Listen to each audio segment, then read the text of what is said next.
What's going on, my friends? Joffrey Verity Schofeld, I hope I said his name right because I think he has a good channel, put up a video this morning that I thought was very solid. He was talking about how he felt just looking around the gym, the number one thing holding people back from the progress they were looking for isn't diet, isn't genetics, isn't yada, yada, yada. It's that they fail to hit the minimum difficulty of training to necessitate adaptation. And that is why they are not meeting their goals, is a failure to train in a difficult enough manner. And I wanted to just kind of give my general thoughts on this, as well as lend like the phrasings that I like to think about this with, and kind of how that might tie into the volume versus intensity debate. That debate seems to have died down a bit as of recent, but a couple years ago, that was a waging war that I think goes back a very, very long time. You know, you can go back to golden era bodybuilders who had insanely high training volumes. Then you kind of had Mike Menser, you had Dorian Yates revolutionizing what are objectively pretty goddamn low volume routines and having success. And people have been trying to get these things together ever since. Like, how can we accept this? Is it just because these people succeed because of steroids, yada, yada, yada? What is it? And I just wanted to give you my thoughts on this and why I chose to use the word difficulty rather than meet sufficient intensity or meet sufficient volume, right? We can probably place efficient training or effective training on a continuum. On one end, you have people who train a little bit further away from failure, allowing them to do more sets. And then that is how the workout ends up being difficult, is via the accumulation of these submaximal sets. And then on the other side of the coin, you have people who prefer to train closer to failure and do less sets. And that is how they make their training difficult. I think that very effective training can fall on a whole lot of spots on this training, both psychologically, but also maybe physiologically. I think a lot of people, there's a lot of smart people out there who would not make this mistake, but I think that the less smart people who think they're smart people might come at someone. If someone said, hey, I've been lifting for a couple of years now, I've kind of done some trial and error, and I have found that I respond best to maybe a little higher intensity and a little bit lower volume. There are the less smart people out there who would say, oh no, you're an idiot. The science clearly shows that leaving a little bit more in the tank and accumulating more volume is better.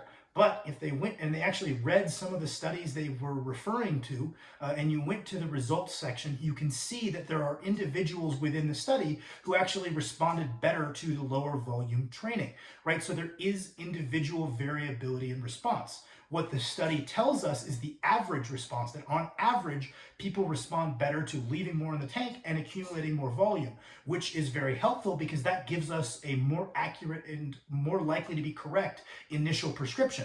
If we don't know anything about this person's training history, they're probably going to be best off leaving a few more reps in the tank and accumulating more volume.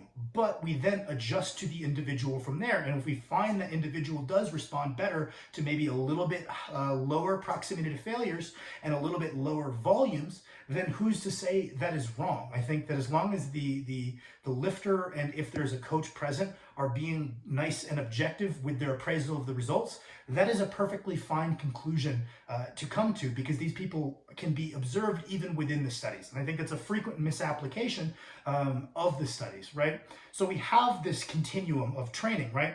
And we can find effective training in that middle zone. If we go too far in one way, we kind of run into the issue of, yeah, you're doing a whole hell of a lot of sets, but every one set, not a single one of them is challenging enough for that to add up to real effective training, because it doesn't meet this minimum threshold of difficulty. If someone is going and training with 10 reps in reserve, I don't care if they hit 30 work sets, that's not really a difficult training session, right? And then on the other end of the coin, so that would be inefficient, right? Not because they didn't hit insufficient volume, not because they didn't hit sufficient intensity, or I guess intensity in that case, but the thing is we need them to add up to difficult. How we add up to difficult can vary from the person, right? Whether it is more sets, maybe each set's a little easier, but we add up these sets and that adds up to being hard. And then on the other side of the coin, maybe we have people who take the high intensity, low volume approach way too far. If someone comes in and they hit one all out set of bench press, if you think that's hard training, you are a goober. That is not, I don't care if you gave that one set of bench press 110%.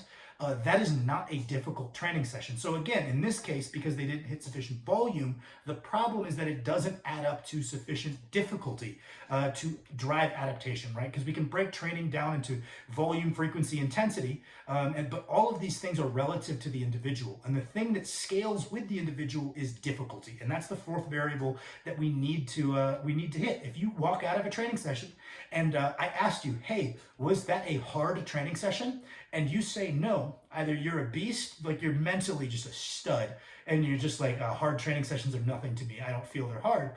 Cool, good for you. You're awesome. Most people, if they walk out of that training session, they don't think it was hard. That also is not likely to drive much adaptation if they are no longer a beginner or early intermediate. So that would be my general thoughts on that volume versus intensity debate. Yes, the science does skew us a little bit more towards the volume, but that's more of an initial prescription than it is an absolute statement of fact for everybody. And that the real commonality between effective training on either end is the difficulty. Thank you for watching. I appreciate y'all.